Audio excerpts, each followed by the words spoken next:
What's up, guys? Today we're going to be talking about some of the best flagships that you can actually find for 600 bucks with a Snapdragon 888 or equivalent chip.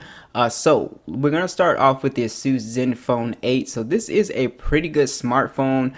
When I had it, and I really enjoyed it. It's now come down to about 600 bucks on eBay, I believe, and it's got a full premium design, glass back, aluminum frame, IP68 dust and water resistant as well, and it feels really solid in the hand. It's kind of more on the compact side, at least for 2021, at 5.9 inches, so it's a fairly comfortable phone to use with one hand. It's got a Super AMOLED display at 120 hertz, HDR10 plus, as well as 1080p resolution, 446 for the PPI. Overall, it's a really nice panel on here. You have the punch hole, great colors, really good brightness. Overall, just a really great display. Now, it is running Android 11 with the Zen UI 8. I didn't personally have a problem with Zen UI. I thought it was fine. This phone is extremely snappy with the Snapdragon 888 and Adreno 660. If you check out my gaming test, it pretty much blows through anything you could throw at it. It does get a little bit warm, but it wasn't like burning to the touch. But it can play everything maxed out.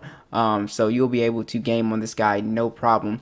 This phone does not have any type of SD card support. You have 128 gigs of internal storage and 6 or 8 gigs of RAM depending on the configuration. You also have stereo speakers which sound amazing on this phone. They have some excellent bass quality on here, and what's really awesome about this phone is this phone actually comes with a headphone jack. So you do have a headphone jack on board, which is pretty rare for phones in 2021 here.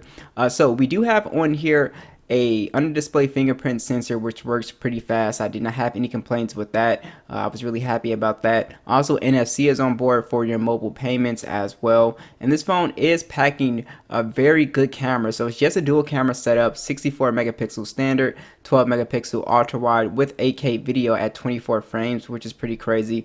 And then you have a 12 megapixel selfie cam that shoots in 4K, and I was really impressed with these shots on here. Very good natural color on here, very good detail. Like I said, the 8K video was pretty awesome to have as well. The ultra wide was pretty close to the main lens. So overall, this does have pretty much a flagship quality camera, to me at least. You do have 4,000 milliamp battery with 30-watt charging and reverse charging. Now, the thing with the battery life is that the battery life was still just okay on this phone. You're still going to average around 4 to maybe 5 hours if you're a light user of battery life, so nothing amazing, but this phone is still an awesome buy. Now, next is the Samsung Galaxy S21 5G. So in the used refurbished marketplace, this phone is actually going for 600 and below, and again, I'll have all the links down below. I really like this phone when it first came out. It's got an aluminum frame and it actually has a plastic back. But why the plastic back is not such a big deal is because when you drop this phone, obviously it's not glass, so it's not going to break. So it is a bit more durable, I guess, but it still feels really nice to me. It doesn't feel cheap. It still has an IP68 dust and water resistant rating, a beautiful dynamic AMOLED display at 120 Hz, HDR10 plus, extremely bright display at 6.2 inches, 1080p 421 for the PPI. It's a display that we all know and love from Samsung.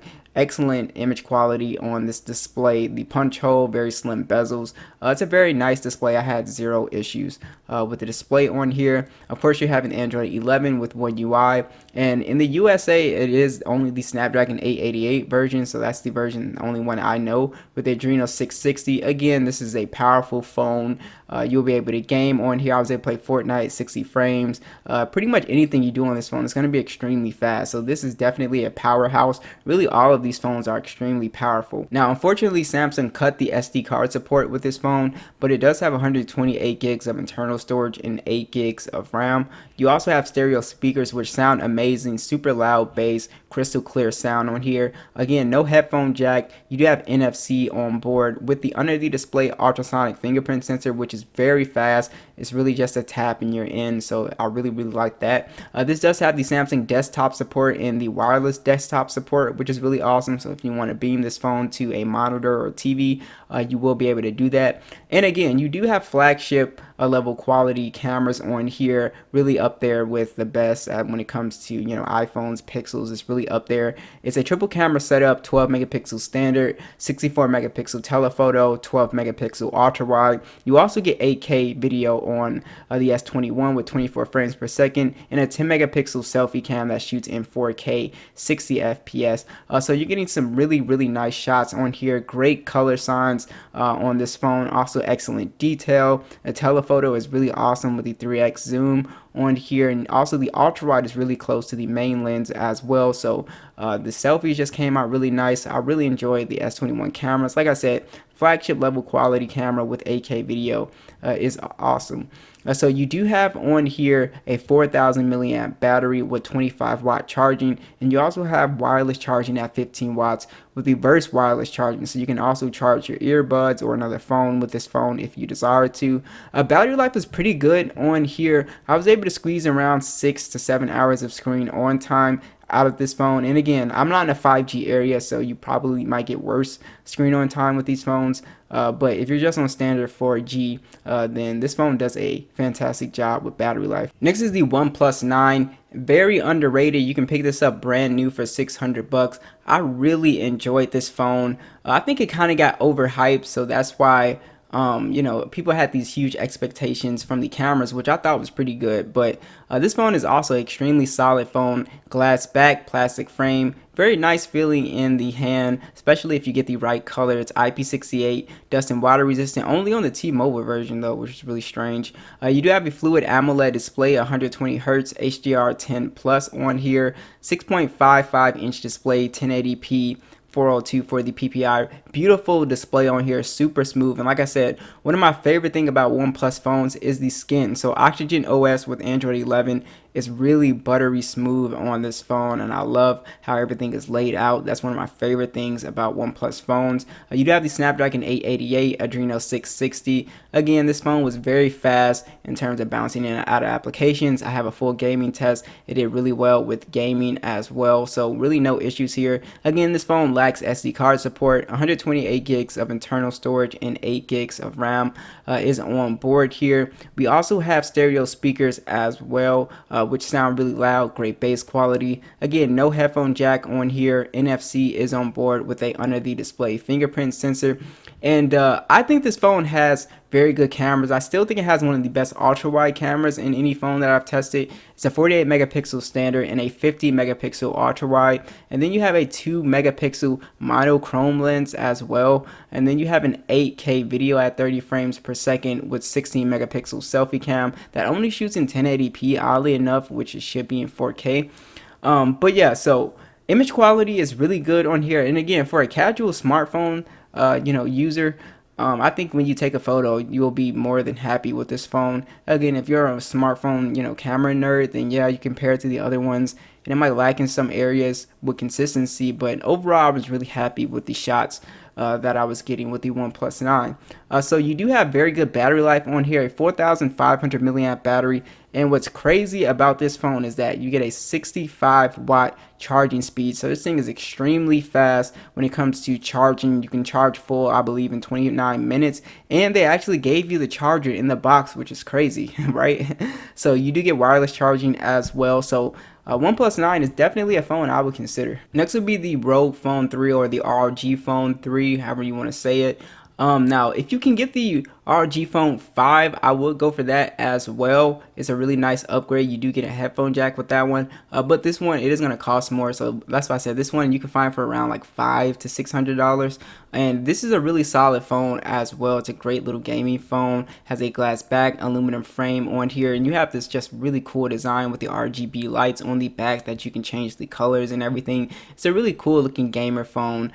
So you do have a AMOLED display on here at 6.59 inches. It's 1080p, and the crazy thing about this display, it's 144 Hz HDR10 Plus. And when I say that this thing is super smooth and buttery, it's still one of the fastest phones, or the fastest feeling phones that I've ever tested. The screen is just absolutely crazy how responsive it is. 391 for the PPI, so it's a very sharp panel, and yeah, I just absolutely love the display on here. You have Android 11 with the Snapdragon 865 Plus and the Adreno 650 on here. In the ROG UI, is actually pretty nice. It's kind of not stock Android, but it's kind of like it. It's not a heavy skin, and they do have a lot of customizations for you to be able to customize the phone and take advantage of the gaming features on here. You do not have any SD card support, which I always thought was pretty odd with a gaming phone. 128 gigs of internal storage and 8 gigs of RAM on here. And of course, this is going to be able to play pretty much any game you throw at it